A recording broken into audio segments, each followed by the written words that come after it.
할렐루야, 3월 29일 화요일입니다. 오늘도 좋으신 주님의 평안이 여러분 모두에게 함께 하시길 주님의 이름으로 축원드립니다. 오늘 저희에게 주신 하나님의 말씀은 레위기 16장 11절에서 22절까지 말씀입니다. 레위기 16장 11절에서 22절까지 말씀 우리 함께 읽도록 하겠습니다. 아론은 자기를 위한 속죄제의 수송아지를 들이되 자기와 집안을 위하여 속죄하고 자기를 위한 그 속죄제 수송아지를 잡고 향로를 가져다가 여호와 앞 제단 위에서 피운 불을 그것에 채우고 또 곱게 간 향기로운 향을 두 손에 채워 가지고 휘장 안에 들어가서 여호와 앞에서 분향하여 향연으로 증거궤 위 속죄소를 가리게 할지니 그리하면 그가 죽지 아니할 것이며 그는 또 수송아지의 피를 가져다가 손가락으로 속죄소 동쪽에 뿌리고 또 손가락으로 그 피를 속죄소 앞에 7번 뿌릴 것이며 또 백성을 위한 속죄제 염소를 잡아 그 피를 가지고 휘장 안에 들어가서 그 수송아지 피로 행함같이 그 피로 행하여 속죄소 위와 속죄소 앞에 뿌릴지니 곧 이스라엘 자손의 부정과 그들이 범한 모든 죄로 말미암아 지성소를 위하여 속죄하고 또 그들의 부정한 중에 있는 회막을 위하여 그같이 할 것이요 그가 지성소에 속죄하러 들어가서 자기와 그의 집안과 이스라엘 온 회중을 위하여 속죄하고 나오기까지는 누구든지 회막에 있지 못할 것이며 그는 여호와 앞 제단으로 나와서 그것을 위하여 속죄할지니 곧 그 수송아지의 피와 염소의 피를 가져다가 제단 귀뚱이 뿔들에 바르고 또 손가락으로 그 피를 그 위에 7번 뿌려 이스라엘 자손의 부정에서 제단을 성결하게 할 것이요 그 지성소와 회막과 제단을 위하여 속죄하기를 마친 후에 살아있는 염소를 들이되 아론은 그의 두 손으로 살아있는 염소의 머리에 안수하여 이스라엘 자손의 모든 불의와 그 범한 모든 죄를 아뢰고 그 죄를 염소의 머리에 두어 미리 정한 사람에게 맡겨 광야로 보낼지니 염소가 그들의 모든 불의를 지고 접근하기 어려운 땅에 이르거든 그는 그 염소를 광야에 놓을지니라. 아멘. 오늘 본문 말씀은 어제 말씀에 이어서 속죄일에 속죄제를 드리는 의식에 대한 규례입니다. 먼저 속죄의 의미를 살펴보면 속이라는 한자를 찾아보니 바칠 속자를 씁니다. 죄를 바치는 것입니다. 영어로는 atonement, 이것은 죄값을 보상한다라는 의미가 있습니다. 속죄제는 그 이름의 뜻과 같이 죄를 바치고 죄값을 보상하는 그런 제사입니다. 죄의 값을 바쳤기 때문에 더 이상 죄가 없는 것입니다.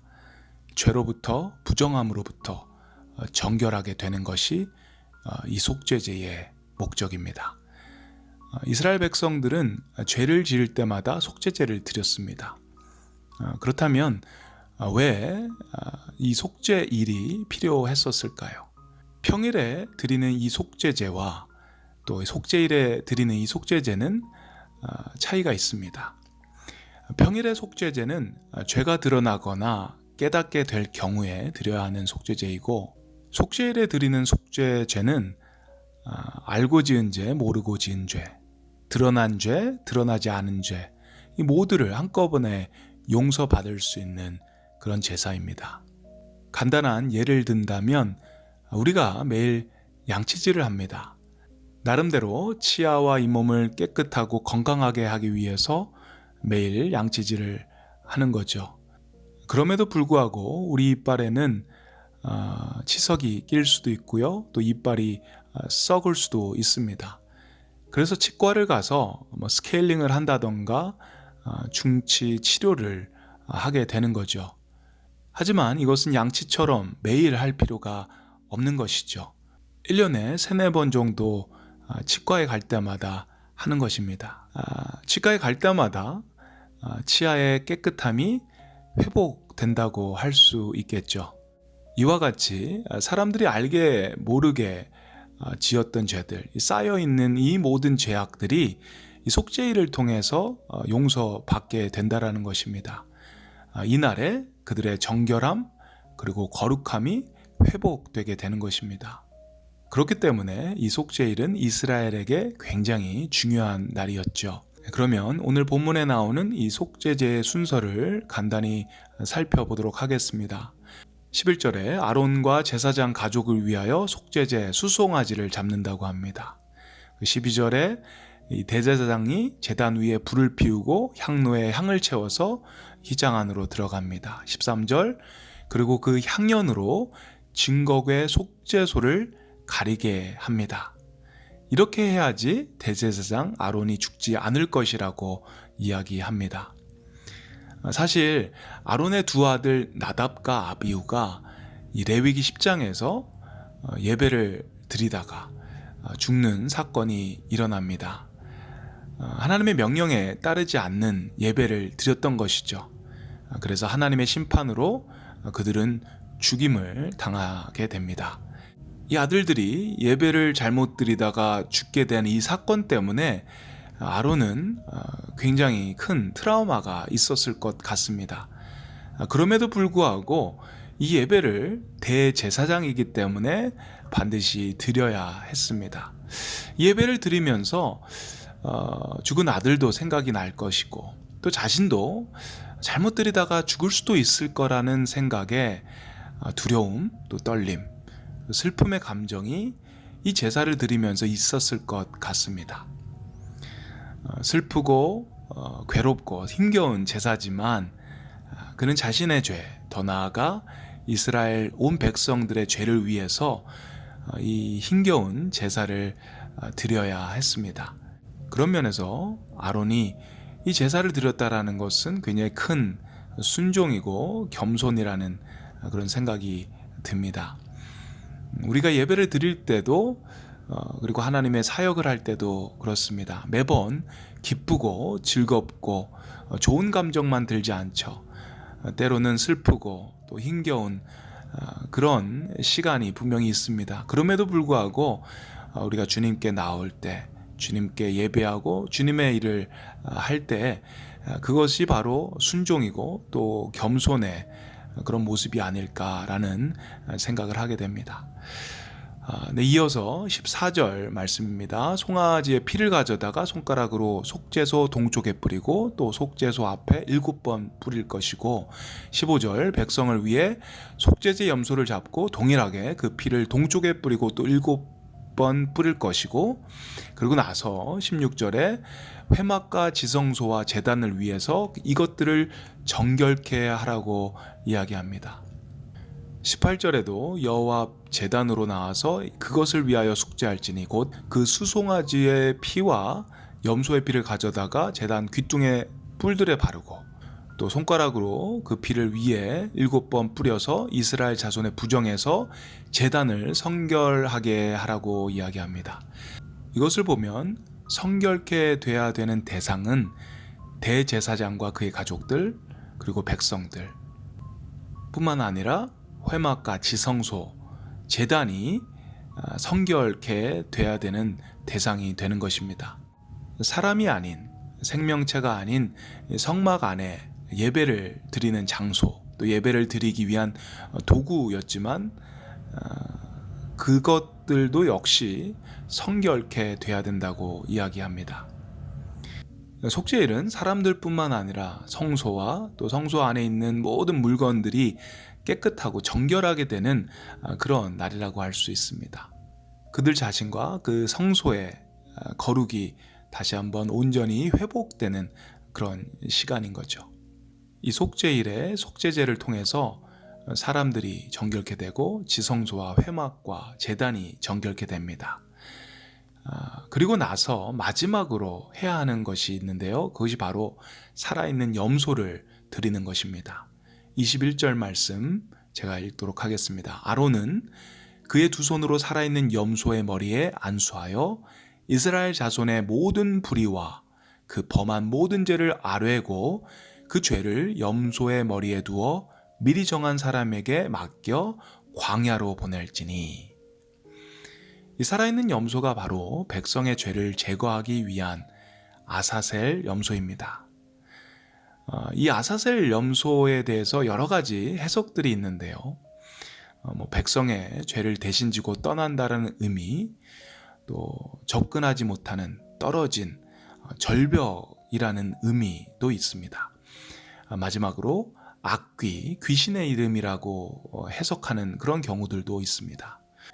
어쨌든 공통적으로 동의가 되는 것은 아사셀 염소는 백성의 죄를 대신 지고 광야에서 사라지는 것입니다. 광야에서 죽는 것이죠.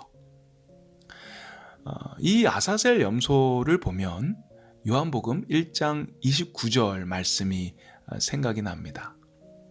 요한이 예수께서 자기에게 나오심을 보고 이르되 보라 세상 죄를 지고 가는 하나님의 어린 양이로다. 아사셀 염소가 온 백성의 죄를 대신 지고 광야로 나가서 죽은 것처럼 우리 예수님도 우리의 모든 죄를 짊어지시고 십자가로 나가셨죠. 죽을 수밖에 없는 죄인인 우리를 위해서 아무런 죄가 없으신 하나님의 아들 예수 그리스도가 죽으셨습니다. 우리가 사순절을 지금 보내고 있는데요. 이 사순절을 보내고 있는 우리가 특별히 붙잡고 묵상해야 하는 그 메시지가 바로 이것입니다. 죄인된 우리를 위해 돌아가신 하나님의 아들 예수 그리스도.